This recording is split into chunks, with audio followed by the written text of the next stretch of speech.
Join us this week as we descend into the darker side of human nature and uncover the shadows that dwell in the unknown. From chilling true crime and gruesome murders to spine-tingling paranormal encounters that defy explanation, we're peeling back the curtain on things that go bump in the night. So grab a flashlight and maybe a blanket, because you're listening to The Guilty and the Ghostly.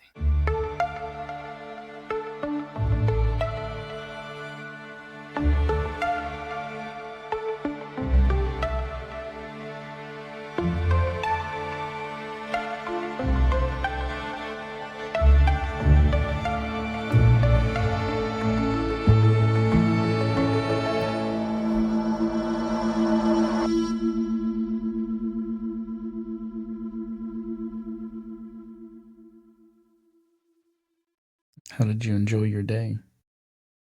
It was good. I didn't do crap today except for lay in bed and watch 60 Days In. Yeah.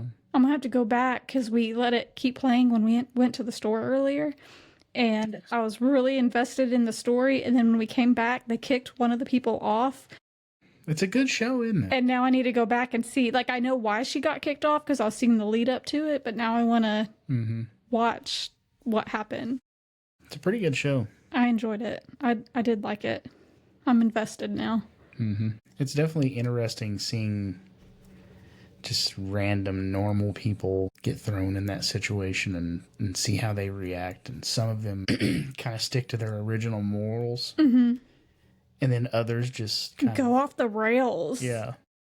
Or that one guy, I think his name was like Barucci or something. And you could tell even when they do the interview or whatever at first. Bucci, yeah. They do the interview at first. And even when they were doing like his family interview, I already knew like this guy, he's not going to make it, or he's not going to make it easily, just because he kind of had a dorky persona. But he's like, oh, I grew up in the hood and I'm going to do so good. And then he goes in there and acts a complete fool and draws attention to himself. And it's funny watching them. Yeah. They don't react like they originally anticipated they would in most cases. There are some of them, and I don't know if you've seen him yet, but Abner. I haven't seen him. Oh, man. He used to be a prisoner.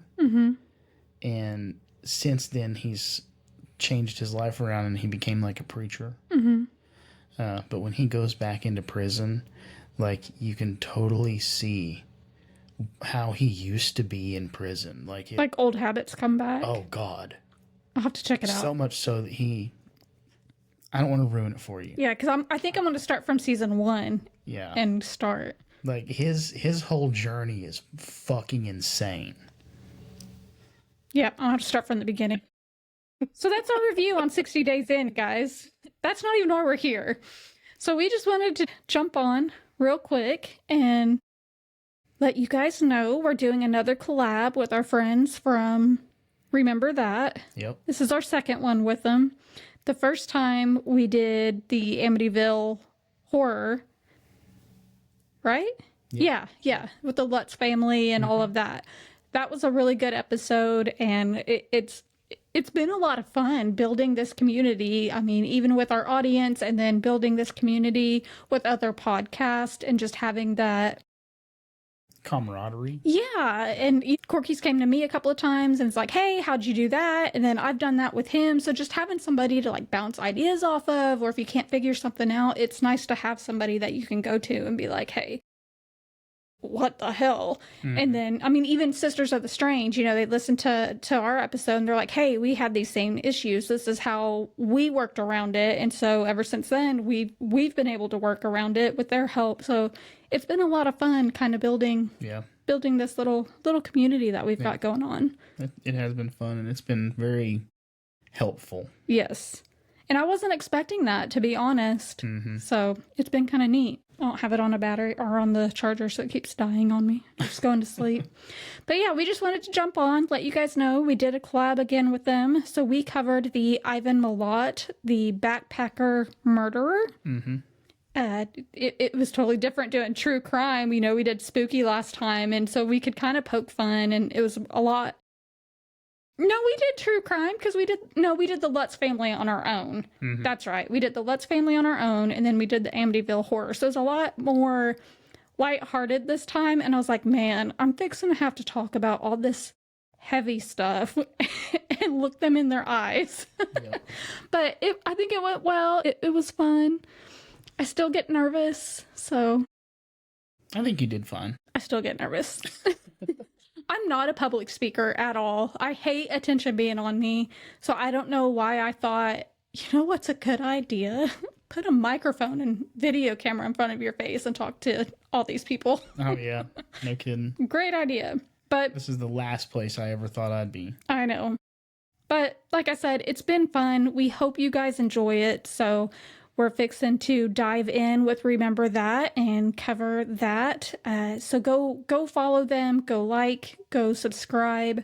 Next week, we will be on their podcast, and we'll be covering Wolf Creek with them. And a couple of them have seen it. A couple of them have not. They were kind of excited to do a movie that they haven't seen, because a lot of times they cover movies that they grew up watching or they've seen. So they're kind of excited to do one that's not as known. So I think it'll be fun. I'm excited for next week.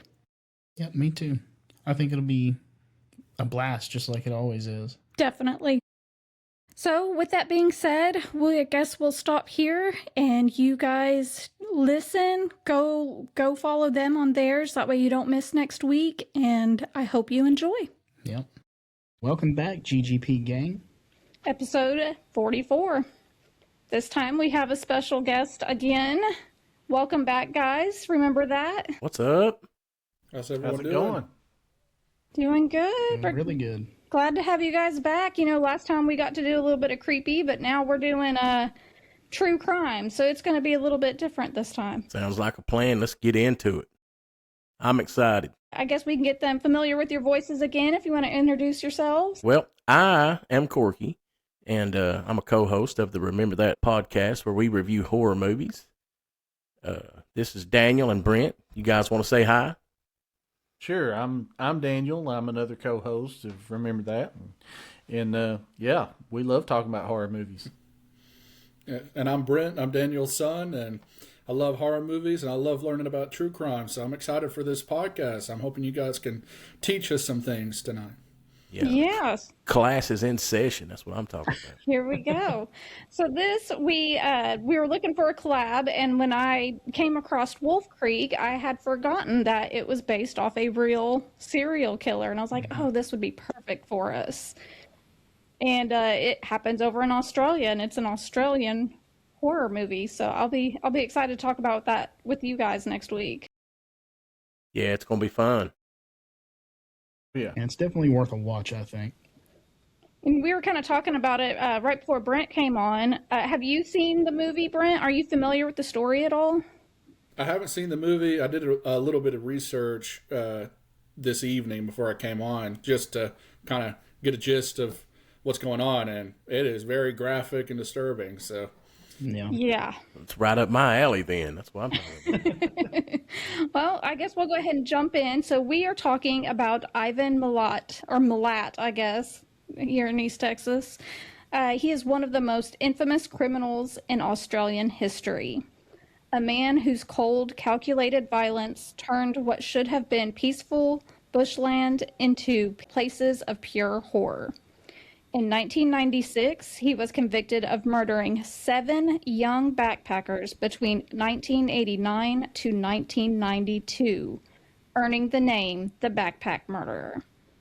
His cases shocked the country and even went on to inspire movies like Wolf Creek. Milat never confessed, not even as he was dying in 2019, which has only kept speculation alive about whether there are more victims if anyone else helped him. Because of that, His story remains one of the darkest and most talked about chapters in true crime. He is kind of a creepy guy. I was showing Josh a couple of pictures yesterday, and he looked like a creep. Yeah, he did. Yo, what was his name again? Ivan Malat. Milat. He's crazy looking. He's got super dark eyes. He's got the 80s and 90s porn stash and a lot of the Oh yeah. a lot of the Oh pictures. yeah. Yeah. That dude. Yeah, he's quite the character. Check that out right there. Wild looking. All right. Yeah. So that's who we're What talking kind of movie are we doing here, guys? Oh. Yeah. about. Joke's on you. Well, his full name was Ivan Robert Marco Malat. He was born on December 27th, 1944 in New South Wales. His father was Stephen Marco Milat. He was a Croatian immigrant who worked as a laborer, and his mother was Margaret Elizabeth Piddleston from Australia. I should have looked how old his dad was when they got married, but I did see when his dad and mom got married, his mom was only 16 years old, which I guess back then's kind of normal, but it still kind of gives you the heebie-jeebies a little bit. Yeah. Ivan was the fifth of 14 children, 10 of them being boys. Wow. I can only imagine Wow. how loud that house was. Good Lord, that's a football team, son. Yeah. Yeah. Mm. They grew up in a family that struggled financially. The Malats lived in a cramped rural cottage before moving into a working class suburb area like Liverpool. Life at home was crowded and tough. The kids were expected to pitch in early, helping with farm work, and they also worked a farmer's market just to help keep things going and to be able to afford the life that they did have, even though it wasn't much. Malat's father was known for having a bad temper and a serious drinking problem. His mother kind of ran the house. She was basically the one that tried to keep everybody under control and make sure that the kids went to school. They attended a Catholic school. Even with her efforts, though, home life was rough, and the children grew up around violence and strict discipline from a very young age. With the family's Croatian background, guns and knives were just a normal part of life, so the kids were used to handling weapons very early on. And from what I read, without supervision, which is terrifying. 10 boys. That's Australia for you, though, man. Well, that was Oklahoma when I was growing up, too. It was everywhere we went. I was going to say East Tennessee. Yeah. The family was known to go on big hunting trips. They would build their own gun ranges. The kids were basically handed a gun at a very early age and just said, here you go have fun. Ivan showed signs from very early on that something wasn't right. By around the age of 10 years old, people described him as having a disturbingly cruel streak and the lack of empathy, even saying he had the mind of a killer, which I may mention it on down, but he was like 10 years old and he went and found this dog and chopped it up with a machete. Golly. And did not care. See, that is sign number one that there's going to be a problem. Yeah. I've always heard that if you can be mean to animals, then you can be mean to anything. You know, and if he's chopping up dogs at 10 years old, his parents should have got that under control quick. And, they call it, the serial killers, the early signs, what's it called? The McDonald triad or something like that. And it's lighting fires, animal cruelty, bedwetting. Dang. Yeah. Really? I hadn't heard that one. Yep. And now they are also linking head trauma to it as well. A lot of times they'll have some kind of head trauma. What's this called now? Interesting. The McDonald triad, I believe, is what it's called. Yeah, So really. where did it's they one of come those up with bedwetting?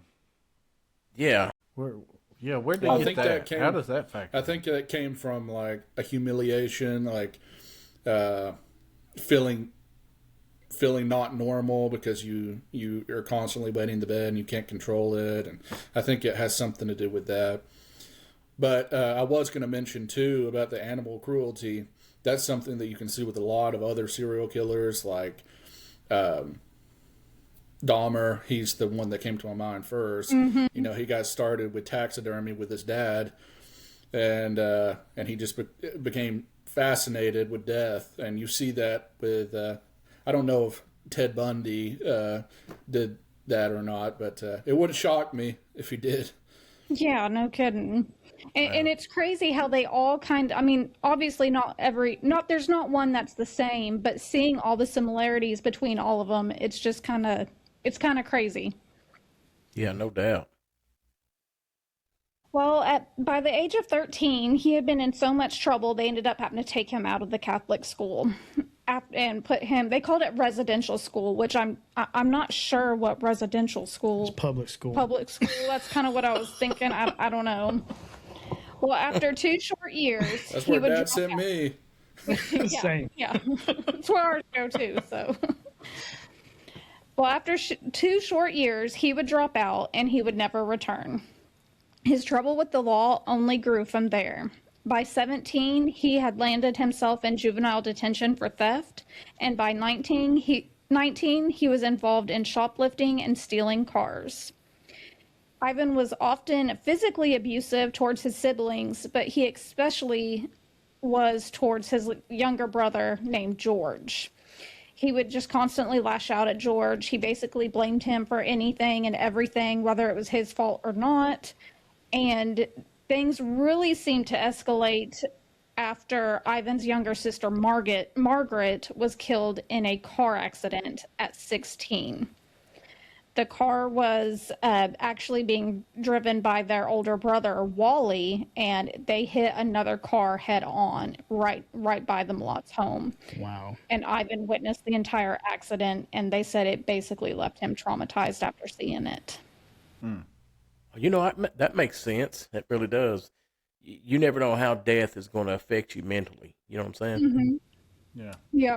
And he's already showing all these signs, and then this huge trauma happens in his life. And you know, I just got to thinking, when I was younger, I would like lean on the door of the car, and my grandpa would always freak out on me, and I couldn't understand why. And finally, my grandmother had told me when they were younger, they were driving down the road, and my grandfather's sister was leaning on the door, and it popped open, and she got ran over. And he just carried that with him through his entire life. Was she okay or? No, man, it killed her. Yeah. That's terrible. That's Yeah. awful, actually. Yeah. Sorry to hear about that. Yeah. Yeah. But it's just one of those things, though, where you don't really think about it, but it obviously affects them throughout their whole life. And Yeah, that would be traumatizing. There's no doubt about that. for sure. After that, he really became obsessed with guns, and he began collecting them. And he wanted every type of gun that he could get his hands on. He said it made him feel powerful and in control. And once he started collecting these guns, he kind of took on this outlaw persona. And he would even make people call him cowboy. He just really liked that outlaw look and feel. He started working at a fruit shop for a man named Peter for about a year. After working there and working hard and showing how dedicated he was, Peter was like, I'm going to help you out. I'm going to sign a loan, get you a car so that you can get back and forth to work. After he signed that loan, Peter quit showing up to work. He quit paying on the loan. And of course, Peter's upset because Ivan did all this. And Ivan would go as far as like retaliate because Peter would kind of show up and be like, hey, you need to pay this bill. You need to take care of this. Well, Ivan would drive by the shop and throw rocks through the window and damage the property just because Peter would tell him he needed to pay the loan. Man. What? Man. So it's kind of seeming like he's got narcissistic tendencies. I'm talking like someone that knows. I have no idea, but I'm just saying from a non-expert, it sounds like he was a narcissist, and which a lot of serial killers are. And then you mentioned the power dynamic. Again, this one is probably obvious, but a lot of serial killers or pretty much all of them that I know, have an obsession with power. They want to have control, complete control over another person. So I know this serial killer did, and obviously big name ones like Ted Bundy, Jeff Dahmer, John Wayne Gacy.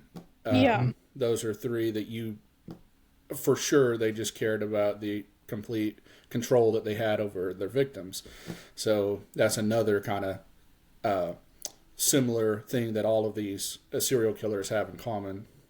Yeah, and they always escalate. They start with these little things and they just build and build and build until they turn into what they eventually become. So And this was something in my research when I did that. They were talking about how the crime scenes they seen further on were way more elaborate than in the early stages. yeah.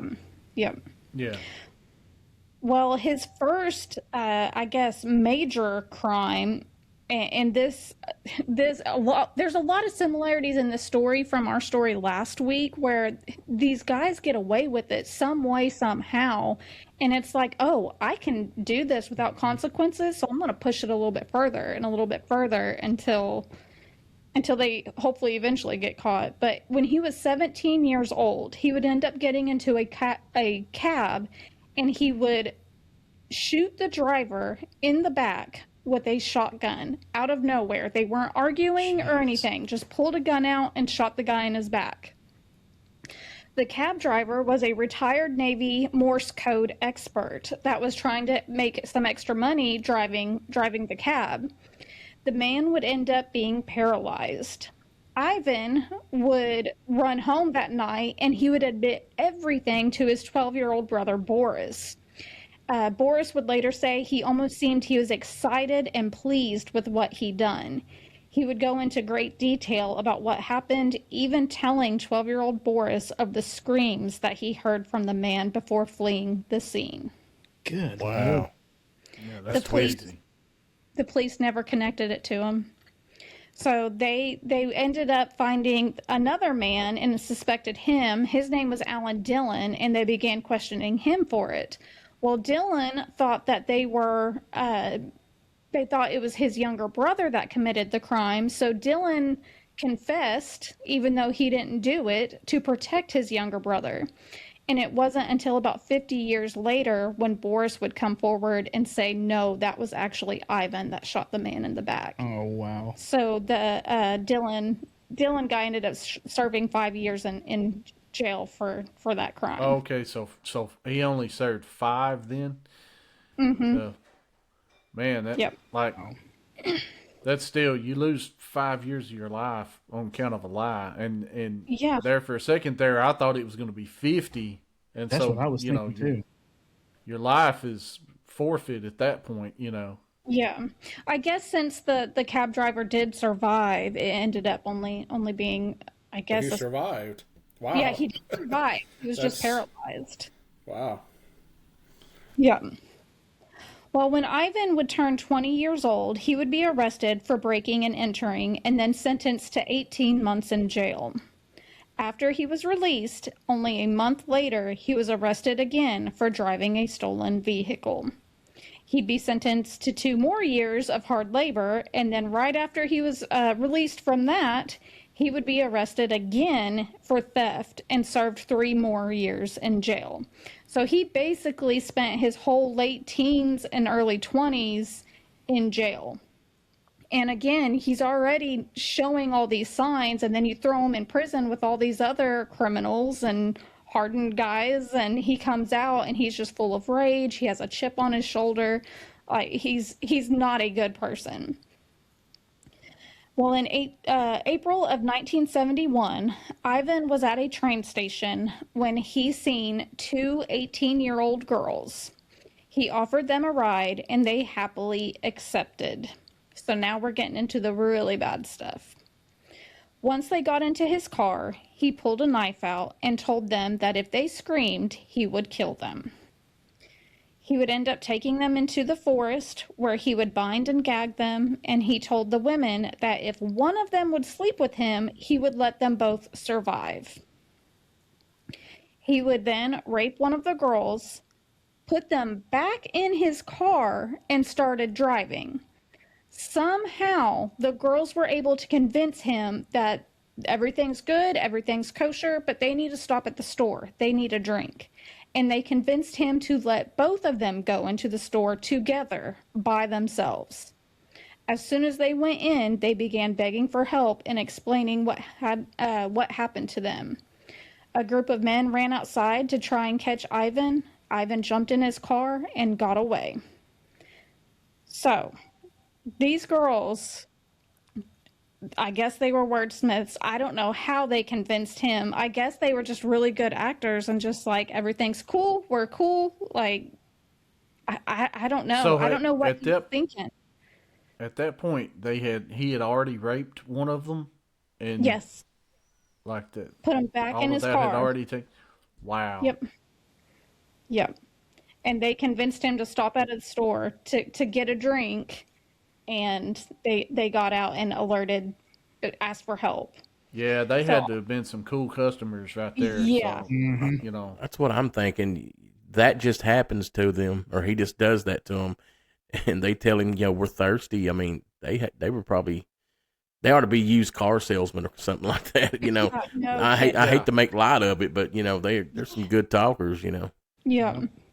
you talk about keeping your head. They kept their head Yeah. because I guess if they didn't, he would have killed them both. I guess probably. Yeah. Yep. Well, police were able to track down Ivan based off of his description and his car. They would arrest Ivan for 2 counts of kidnapping and 1 charge of rape.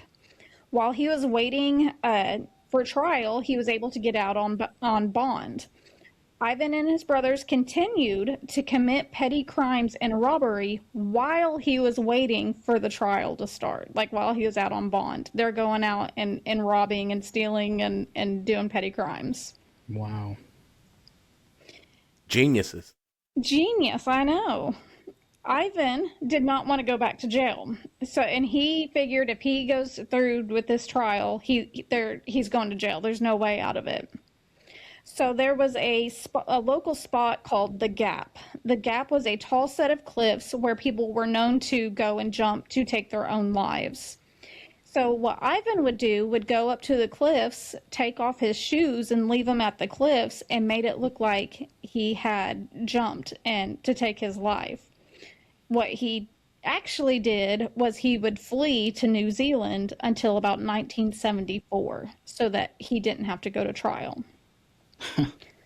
But his siblings called him and said, hey, mom had a heart attack. She's in the hospital. He's like, I need to come see her. This could be it.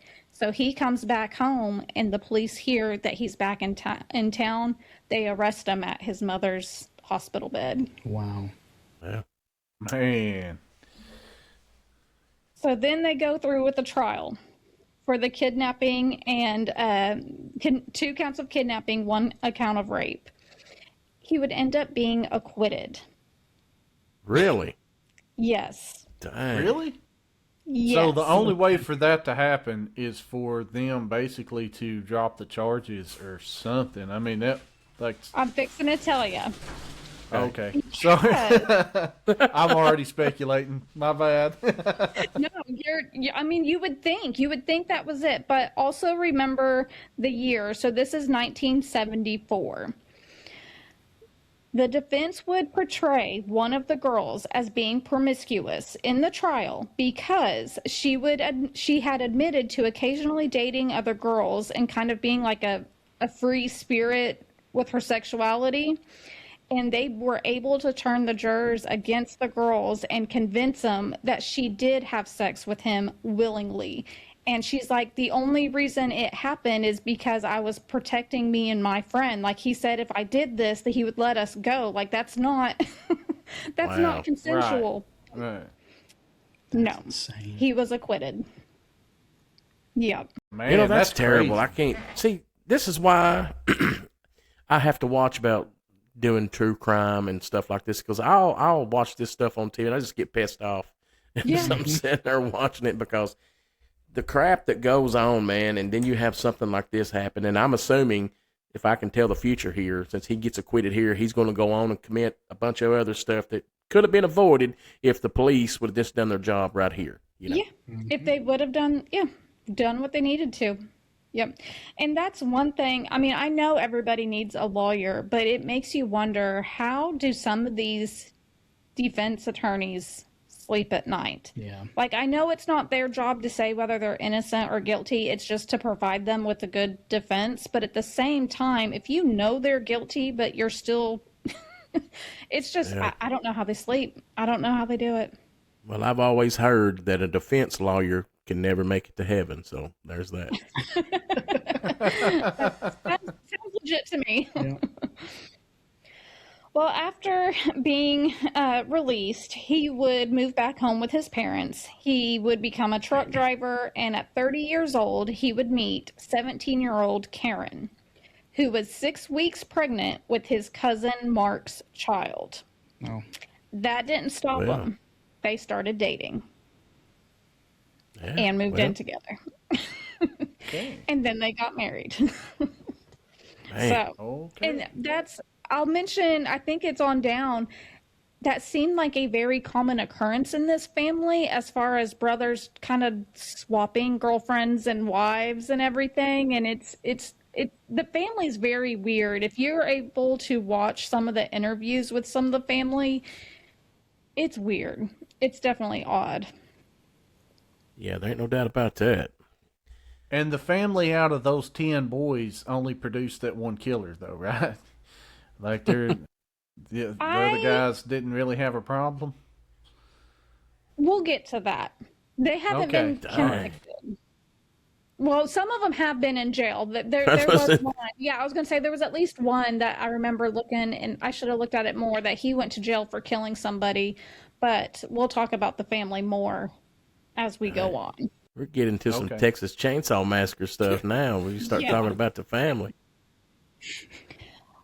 They would end up getting married. He ended up starting a new job. I think they called it a road worker or something like that. In having that job as a road worker, he kind of worked on his own and was off on his own a lot. So he never really had a quote unquote alibi. He'd be like, yeah, I'm at work, but nobody would see him for hours upon hours. When he was home, he had to dress a certain way. He was obsessed over cleanliness. One kind of odd thing is he did not drink and he did not smoke, because he didn't want to basically let go of that control. And to him, that was him losing control. Right. Wow. Weird. Over time, he would start physically abusing Karen, and he basically would try to control every aspect of her life. Like, he wouldn't let her go anywhere until she told him exactly where she was going, exactly what time she was coming home. If she bought something from the store, he's like, I want to see the receipt. You can prove to me what you bought. And I mean, just literally controlling every aspect of that woman's life. He then would begin an affair with his brother's Wally wife named Maureen. How small is this town they live in? I mean, they just Wild. are the options just not there, or am I missing something here? With 10 brothers, you're bound to date one of their exes. Hey, Ghostly Gang, the case is cold, and the vibes are haunted. We've got murder notes, EMF spikes, and no business being awake this late. But thanks to Debbie Energy Drink, we have clean energy with no crash, so we can hyperfixate on timelines, suspects, and whether or not the attic is haunted or a squirrel is hiding his nuts. The flavors are criminally good, like we destroyed the evidence good. Not a drop could be found. It's zero sugar, no artificial colors, and delivers terrifying levels of focus and mental clarity. Perfect for connecting red string and angering spirits. Hit dubby.gg.com. Use promo code GGP for 10% off. Dubby, fueling guilty and the ghostly while the killer's still out there. And the house is still haunted. 1987, Karen finally left Ivan and divorced him. In retaliation, Ivan would set fire to her parents' house and burnt it down to the ground. Yeah, well, hey, makes sense, I guess.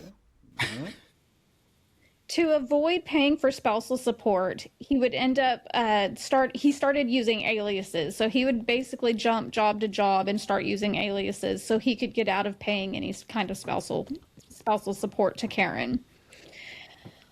Then on December 30th, 1989, two hitchhikers named James Gibson and Deborah Everest, both 19 years old, headed to a festival. Ivan picked them up, and he would end up torturing and murdering both the hitchhikers, which I will talk about it here more here in a little bit. I'm kind of going in order of what happened, or order of the killings, but they weren't found until much later. So I'm telling you what happened, but they didn't find that out until much later what happened. Right. Okay. Ivan picked them up. He would torture and murder the both of them. He stabbed James through his upper spine, paralyzing him. He would then stab him in the back 7 more times. He also stabbed him in the chest, puncturing his heart and his lungs. Ivan bound Deborah, and he had beat her so badly that it broke her jaw. And he would then stab her in the back as well, and he would end up stabbing her in the skull, and it basically split it in 2. He then dismembered her body and scattered her remains all over the forest. They would later find her spine in a gorge. Dang. Wow. That's brutal. Very brutal. And it makes you wonder, he let those other 2 girls go, and now there's witnesses. So he's learning. It's almost like he's learning from his crimes. Mm-hmm. Don't leave witnesses. Yeah. Mm-hmm.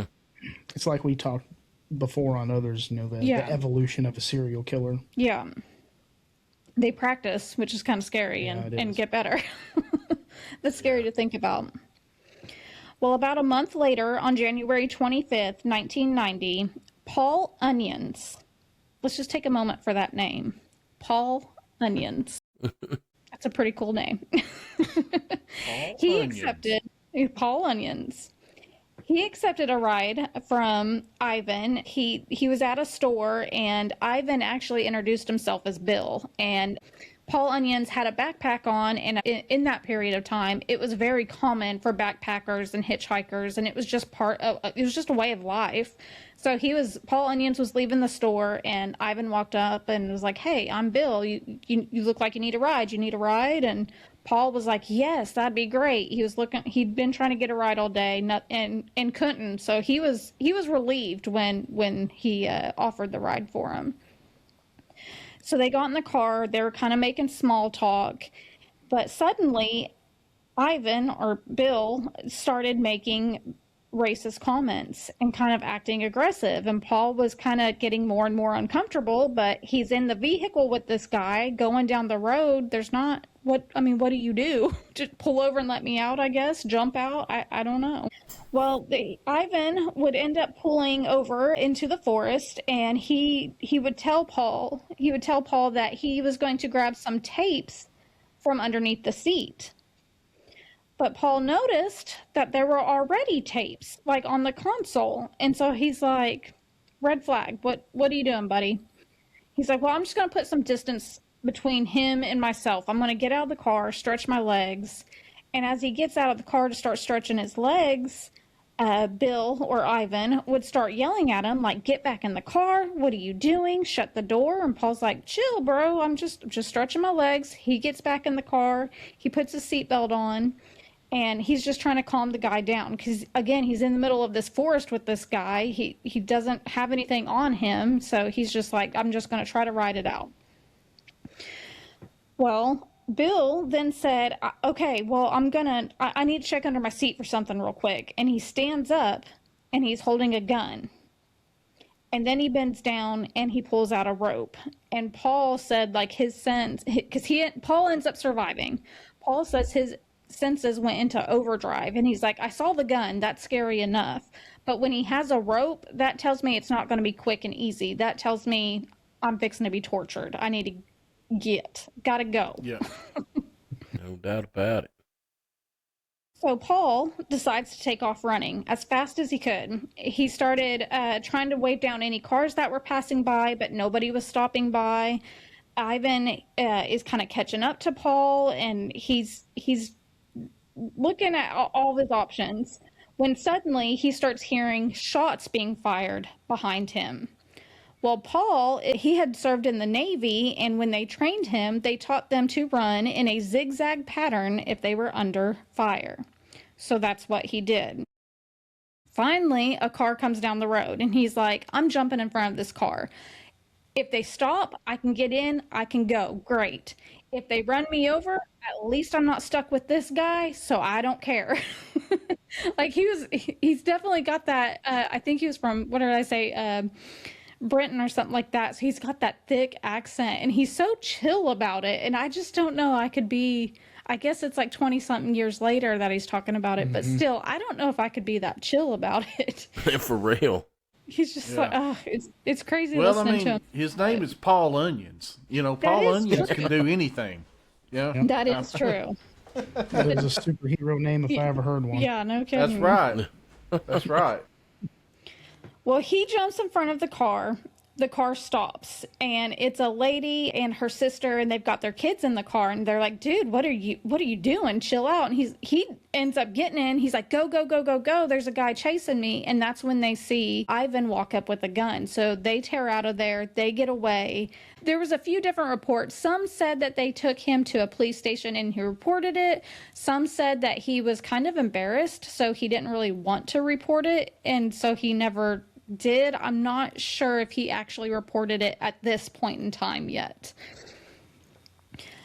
He would later say that the entire event haunted him for years after. Like, he would close his eyes and all he could see was Ivan's face, basically just burned into the back of his eyelids. I can only imagine that trauma. Yeah. Well, a year later, Ivan would strike again. This time picking up 21-year-old, I think her nickname was Simi, but it looks like her actual name maybe had been Simone Schmidl. On January 20th, Schmidl, yeah. Yeah. Where are they getting these names? That's what I was going to say. There's a bunch of them that I was just like, whoa, that's a name. But yeah, Simi Schmidl. Okay. On January 20th, 1991, she was hitchhiking, and Ivan picked her up and took her to that same forest where he had taken Paul Onions, and he ended up severing her spine in 2 different places and then stabbing her at least 8 times. Man. So if Paul Onions had have actually turned this guy in, maybe that wouldn't have happened. Very good possibility. And, just to keep record, that's 4 people that have escaped so far. Mm-hmm. And then is this the second or third? I think this is the second person that's died, right? This is the second couple. This is the third, because there was the couple that got picked up and they were killed, and then this is the third one. In fact, he left her remains only 3 miles from where he left Deborah and James's remains after he killed them. So it's in a very condensed area that he's doing these killings too. Wow. And they haven't been found. They're just missing. And because of the way of life at that point in time, they're hitchhikers. Their families wouldn't hear from them for weeks, sometimes months, and so it would take longer to even realize they were missing, and once they did, they really had nowhere to start looking for them. So what is the year right now? 1990. No, 91. 91. Okay. Yep. January 91. Yep. Well, December 26, 1991, so not even a year later, Ivan would attack again. This time, Gabor, talking about names, Gabor. I mean, are we in Russia here or what? Australia. We're in Australia. They're very diverse people there. I'm telling you, man. What kind of town is it? Well, Paul Onions is from Tennessee. Yeah. That dude lives up in Gatlinburg, man, He's got the gold pass to Dollywood. Yeah. Paul Bunyan's cousin. Gador Niu Gabauer, I believe is how you say it. And Anya Hopsheed. Say that again. Lord. Nope. One time only. That's all you get. Anya Hopsheed. That's some Harry Potter You're gonna have to names start thinking now. of the next Yeah. spelling next to it. I tried, and even with that, I can't. Well, the two were headed to Bondi Beach, and Ivan picked them up. He took them to the same forest. He shot Gabor 6 times and then decapitated Anya and buried them in a shallow grave in the forest. Good Lord. So that's 4, 5. Let's see, 3, 4. That's 5 people. Is it 5 now? We had the first 2. We had Yeah. Simi, and then Yeah. now these 2. Yeah, that's Yeah. 5. Okay. So we're up to 5. And is this not some of the most brutal ways that you've heard of a serial killer doing this too? Yeah. I mean, Yeah. it's But overkill. yeah. He likes It's to just- stab in the spine. I've done picked that out about him. Mm-hmm. And it kind of makes you wonder when he shot that cab driver. I mean, is that where it started? That's what I was about to say too. Like that is a link that you could say, "Oh, he made him completely helpless. Now I'm going to do it again." Mm-hmm. You know, but it's just very sad to think about. You know what the victims had to go through. Yeah. And so the whole severing of the spine thing, I guess that is intentional because he's done that now to 3 or 4 of his victims. So he severs the spine. Now they're not able to move. They're not able to like get away. He incapacitates them, and that like fuels his power. Yeah, they did kind of talk about that he purposely, it seemed like he was purposely severing the spine, but would keep them alive so that he could torture them, and there's nothing they can do. Right. Yeah. Yeah, that's just brutal. That's crazy. Yeah, that would eliminate them trying to get away from him if he severs the Now, spine. but when I think about it, it also would eliminate the pain, so that would just be more mental torture than physical. Yeah. Yeah. I guess That's would it terrible. eliminate the pain above the spine or only below the spine? I'm not sure. don't know. Probably wherever he severed it from below that. Yeah. You would Yeah. be I bet that's how Yeah. it go. Yeah. I don't know. It's awful. Awful. Yeah, and you have that's 2 of them crazy. sitting there. So he's attacking one, Yeah. and the other one has to sit there and watch. Right. So now is- the other one, not only are they watching their friend or loved one or whoever, get killed, they know that they're next. Yeah. Yep. I mean, that's rough. That's some psychological torture at Yeah. that point. Yeah.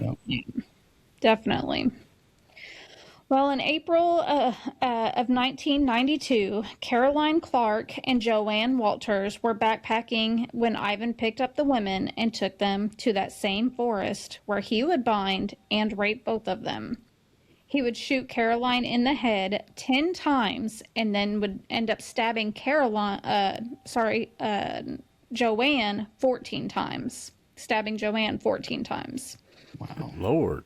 again, it's that overkill, just that complete overkill to shoot somebody 10 times in the head and then stab them 14. It's just Yeah.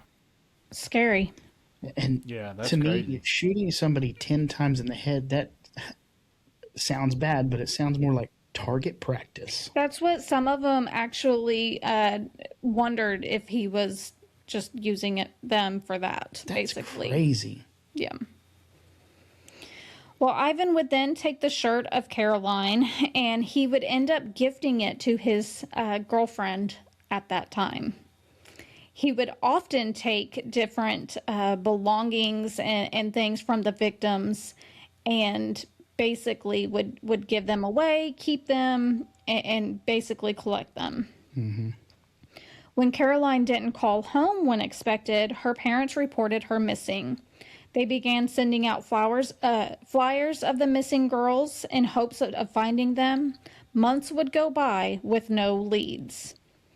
On September 19th, 1992, 4 months later, 2 joggers were running the trails in the forest when they came across the scent of death. They began to follow it, and when it led them to Caroline's body only about 10 feet off the walking trail. Wow. The next day, Joanne would be found only about 100 feet away from her. Man alive. The police also would find bullet casings near the bodies, but no further evidence. Bruce Pryor was a local man, and he had been following the story of the two girls. He had also heard the different cases of missing backpackers and hitchhikers, and he knew the case was kind of going cold. And he's like, well, I don't have anything better to do, and I know this forest really well, so I'm going to go walk the forest, see what I can find. So he starts walking the trails.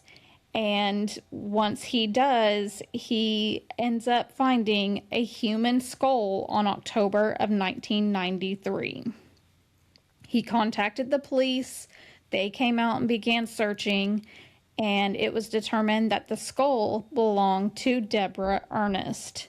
And they ended up locating her body just 100 yards away from the body of James Gibson. So they've now found that couple.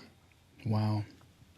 Only half a mile from where Caroline and Joanne were found is where they found them. So again, it's a very dense area that they're finding these bodies. The police then began combing the forest, and on November 1st, 1993, just 3 miles away, they found Simi Schmidl's body. News began circulating all over, and Paul Onions would hear about it and heard about the attacks in the forest. And there was a tip line, and he's like, I'm going to call in what happened to me. So he did. But there were so many tips coming in. There were over 5,000 tips that were reported, and the police basically were overwhelmed that his tip basically got lost in the shuffle. Wow. They never did anything with, or well, they do eventually, but that's 100% Paul Onion's fault. Like, that's what if I was he gonna would have say. said something way back then, you know, that I've at this point I've lost count how many people this dude has actually killed. Yeah, we're up to 7. That's 7. Yeah. Okay, so there's 7. Yeah, Paul Onions could have saved 4. It sounds to me like. Just about. Mm-hmm. Yeah, Paul Onion sucks. I'll just put that Paul out there. Onion stinks. He's a survivor. Just like his name. Just like his name. Well, he could have helped everybody else. Like I said, there were Selfish. some that said he did report it, but they just kind of were like, okay, what do you want us to do about it? And like, I'm sure once he did say something, the shame that he probably felt in that situation may have kept him from saying stuff too. yeah. Yeah, because he didn't want people at that point, I agree. call him out on at it. that point, yeah. I would have. Wild. Yeah, definitely. Yeah, this dude should have said something. What was it at that point? 4 years ago? 4. Yeah, I think so. Or 9. I guess he got attacked in 90, so that 3 years ago. Yeah, 3 or 4 years ago. Well, his tip ended up getting buried with all the others, and 3 days later, Anya and Gabora's body was found. They were never able to locate Anya's head, though. So they found her body, but never did find her severed head. Over 47 casings were found, and a reward of $500,000 was offered to anyone that could lead them to the killer or killers, because at this time they had a hard time believing that one man could overpower these couples and get away with it so many times. So they started suspecting that it was somebody else working with him, with the killer. Mm-hmm. Right. They did form like a criminal profile, and the criminal profile was spot on to Ivan. But what they had said is that they believed it was 2 killers. They said they believed it was an older, more dominant killer, and then a younger one that was just kind of going along with it and more passive. When they started looking around the area, that's when they realized the Malat family basically fit this to a T. So they started interviewing the family. All the brothers had alibis except for Ivan. At this point, all they had was a hunch. So they started keeping him under surveillance. They talked to his ex-wife, and that's when they learned of his violent behavior and his criminal past. They then spoke to one of his brothers named Alex and his wife, and they were there for like over an hour talking to his brother and his wife. And as they're fixing to get up and leave, the wife went and got a backpack and handed him a backpack and gave it to the police. And she said, "Ivan gave this to us, and I just think you need to have it." This backpack belonged to Simi Schmidl. Wow. And Ivan gave that to... They just gave it to him? Yep. Or no, Ivan didn't. This was Ivan's brother and sister-in-law they're interviewing. Okay, okay. Sister-in-law said... So y'all know, this is Paul Onions here. Okay. Man, forget Paul Onions. This He dude, looks like a punk. he can't even show up on the screen, man. He can't get nothing right. I saw him on the Wild Eagle. Sucks. Yeah, and not only did he give them that backpack, they ended up finding like a water bottle too that had, I think it was Simi's name etched into it, but Ivan had scraped it off, and they used like infrared or something like that, and were able to find her name that still, even though he scraped it off on it. But yeah, Ivan gave the brother and the sister-in-law the backpack that belonged to Simi Schmidl. By this time, the police had been making headway with the tips that were coming in, and they finally came across Paul Onions. They decided to fly him over. Paul Onions. Let's talk. Paul Onions, let's talk. So they bring him over. They're talking to him. And while talking to him, the detectives, they laid out 13 pictures, and he immediately picked Ivan out of all the 13 pictures. He's like, that's him. And it was Ivan. So the police were able to get a search warrant off of this, since he has now been identified. So May 22nd, 1994.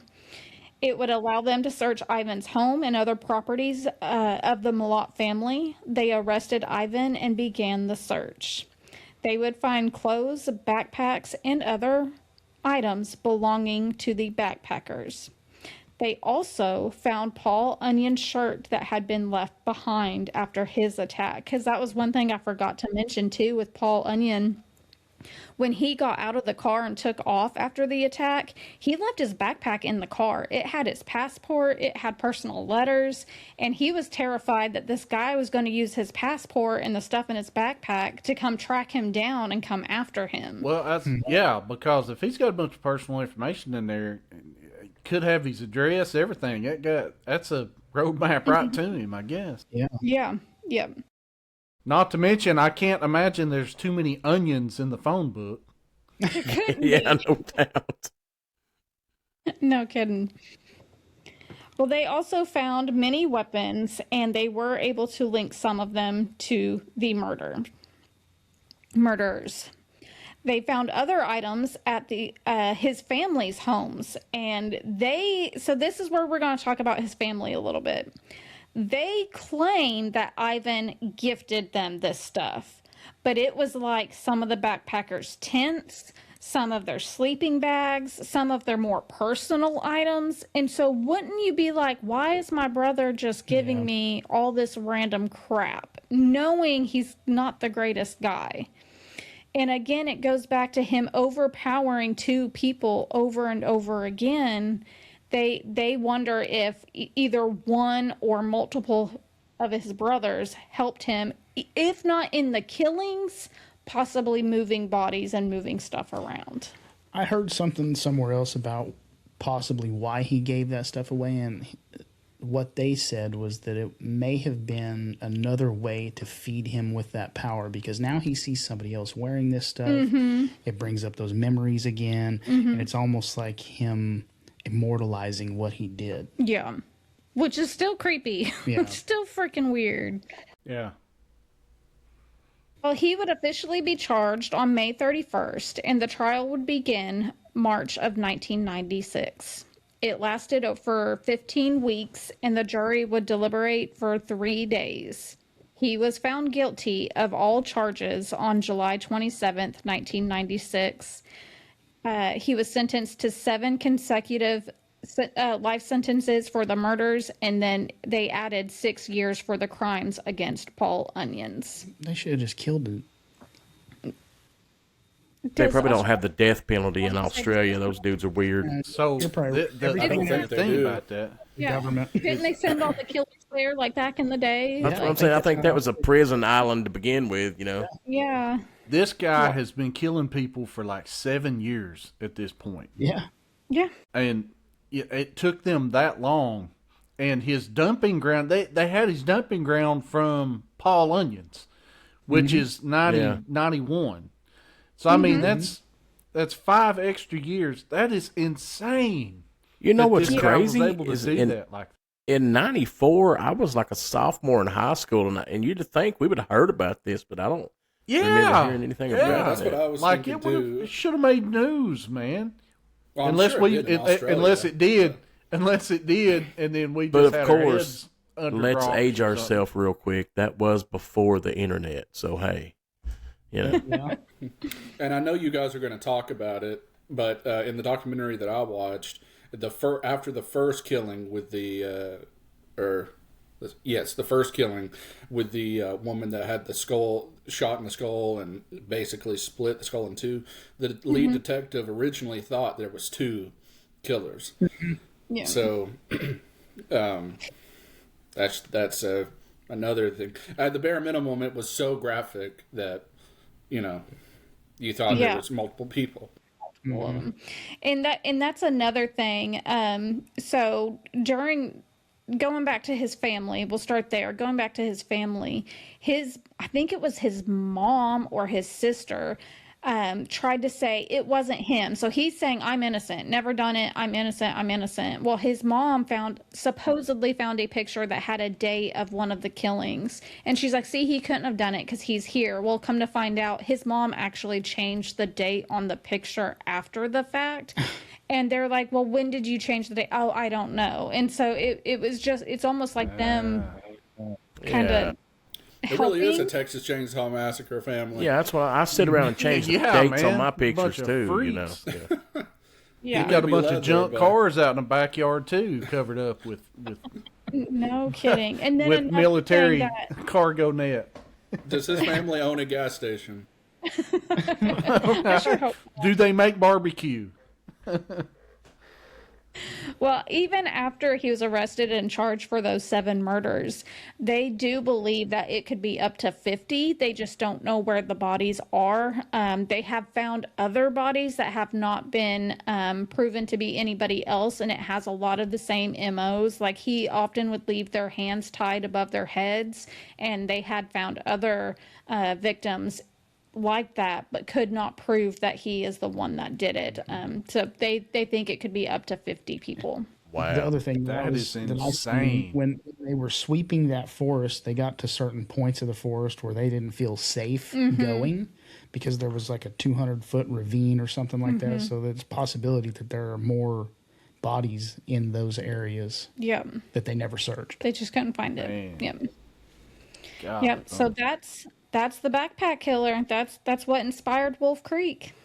Well, now I'm anxious to watch the movie. Now that's going to be cool because Yeah, it's going to give me a whole new perspective. It's been so long since I've seen the movie that it'll be really eye opening to if it has anything to do. If I see Paul Onions in the movie, I hope he's in it, man. I swear, I'm gonna be like, man, screw that dude. We have to know. We have to know Paul Onions is in this movie. There's some stuff in the movie that's the same, but they did kind of change it a little bit. Yeah. More inspired, not Yeah. not true. Loosely based. Yeah, loosely based. But there's Very- a lot of Right. stuff that definitely you can tell inspired a lot of that movie. cool. And I will Okay. say the guy, it's been years since I've seen that movie, but I will say one thing that stuck with me is that guy in that movie is so good at being Bad. bad and creepy and just like getting under your skin. Yeah. Oh man, I'm excited. That's going to be good. Yeah, I'm ready to go watch it now. It's rare that we get to do a movie on Remember That I haven't seen before. So this is going to be cool. Good. Well, that's all I've got for tonight. I appreciate you guys letting me. I always feel bad after I tell the bad stories because it's like, okay, here's all of this horrible stuff. Mm-hmm. Okay, now see y'all later. Oh no, we're used to it, man. We talk about people Yeah. getting stabbed and stuff all the time. It's Like no that- big deal. Yeah, and as soon as you drop the name Paul Onions, I'm gonna start grinning. You know, I'm over here thinking of 100 Paul Onion jokes right off the bat, and you're like, yeah, and her spine was severed in 2 different places, and I'm like, Doing the same thing. I was like, Paul Onions. because you can't make jokes during this. The more serious the conversation, the easier it is to laugh. Definitely when you throw in a Paul Onions. Yeah. No. And me and my My daughter goodness. are the worst. We're the ones, like, if it is a serious situation, all we have to do is look at each other. It's awful. We got in trouble the other night because we were supposed to be serious. It's y'all's Well, coping mechanism. When you go back and when you're editing this episode and you look at our faces, because we were all had Paul Onion going through our head. Man, I almost Onion. lost it twice, and I told these guys, I said, I can't look at you right now because I'm going to lose it. Yeah. I mean, you know that. Gotta find the humor where you can. Yeah. And This was fun, it's guys. just I like appreciate you say, inviting us on. The more serious the conversation, don't look at me because I'm going to be one of the first people that start laughing. You know what I mean? I cracked up at a funeral one time, and I was just like, man, they're about to ask me to leave at this point. I got tickled about something. Oh man, it went downhill quick.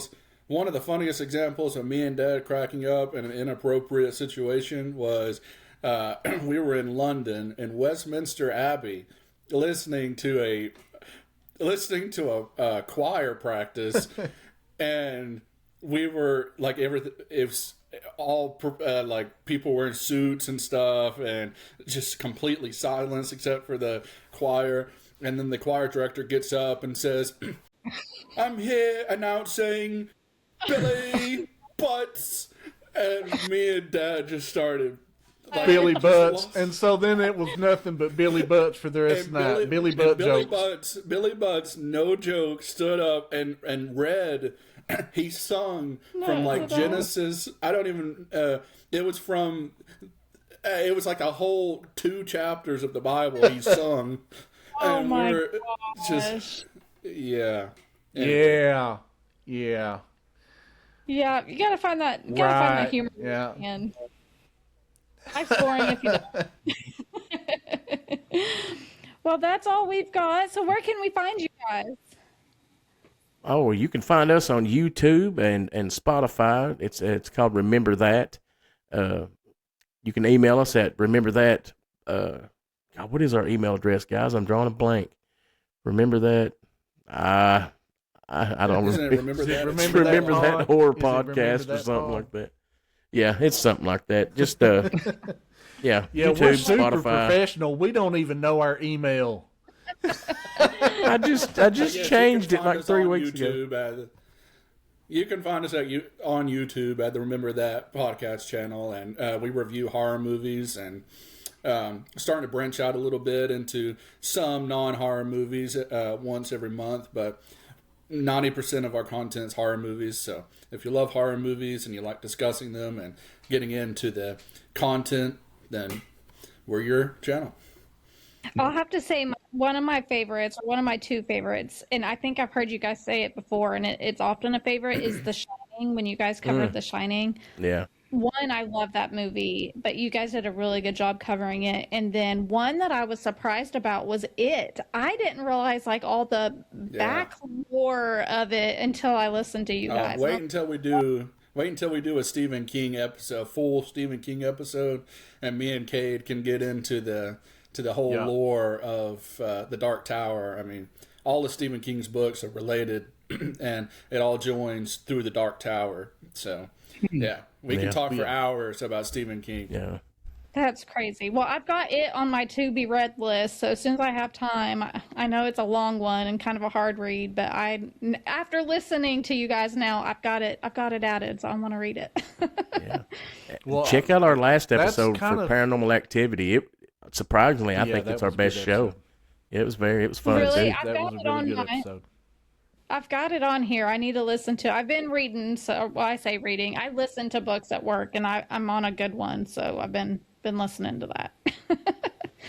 So, all right. Well, I guess that's it. So until next week, stay spooky.